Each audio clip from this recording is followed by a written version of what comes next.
मानवतावादी विचारातूनच वैश्विक हिताचे अद्वितीय कार्य घडते, दीपा देशमुख यांचे प्रतिपादन।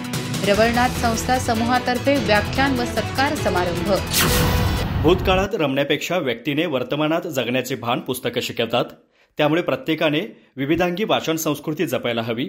त्यातून सर्वांगीण विकासासह मानवतावादी विचार आणि कृतीतून वैश्विक हिताचे अद्वितीय कार्य घडेल, असे प्रतिपादन पुण्याच्या ख्यातनाम लेखिका आणि सामाजिक कार्यकर्त्या दीपा देशमुख यांनी केलं। Ravalnath cooperative housing finance society, multistate, Dnyandeep Prabodhini संचलित झेप अकॅडमी आणि Mahalakshmi women's cooperative credit society यांच्या संयुक्त विद्यमाने जागतिक महिला दिनाच्या पार्श्वभूमीवर आयोजित व्याख्यान आणि यशवंत विद्यार्थ्यांचा सत्कार समारंभ प्रसंगी त्या मला भेटलेल्या स्त्रिया या विषयावर बोलत होत्या। अध्यक्षस्थानी रवळनाथ संस्था समूहाचे संस्थापक ML चौगुले होते। रेडिओ वेलफेअर फाउंडेशनच्या CEO तथा पुण्याच्या स्वदेश सेवा फाउंडेशनच्या संस्थापक अध्यक्षा धनश्री पाटील, रवळनाथच्या उपाध्यक्षा मीना रिंगणे यांची प्रमुख उपस्थिती होती। श्रीमती पाटील म्हणाल्या, आधुनिकतेच्या जगात आजची स्त्री सक्षम होत आहे। स्त्रियांच्या जीवनात आर्थिक स्थिरता असल्यास ती स्वावलंबी बनेल। स्त्रिया कुटुंबाचा किंबहुना समाजाचा कणा आहेत। त्यामुळे सशक्त आणि सक्षम महिला संस्कारक्षम समाज घडवू शकते।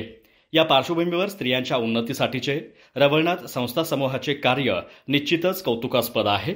श्री चौगुले यांचंही यावेळी भाषण झालं। रवळनाथ हाऊसिंग फायनान्सच्या प्रधान कार्यालय सभागृहात मान्यवरांच्या हस्ते रोपाला पाणी घालून कार्यक्रमाची सुरुवात झाली। या प्रसंगी स्पर्धा परीक्षेच्या माध्यमातून महसूल सहाय्यकपदी निवड झालेल्या कुमारी निकिता माने आणि कुमारी शालन धनगर या विद्यार्थिनींचा सत्कार करण्यात आला।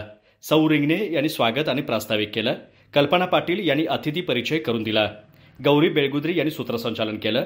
श्री महालक्ष्मी वुमेन्स सोसायटीच्या अध्यक्षा सौ उत्कर्षा पोद्दार यांनी आभार मानले। CEO DK मायदेव यांच्यासह रवळनाथ आणि महालक्ष्मीचे सर्व संचालक, सभासद आणि नागरिक उपस्थित होते। अधिक माहिती आणि ताज्या घडामोडींसाठी आजच आमचे चॅनल सबस्क्राईब करा।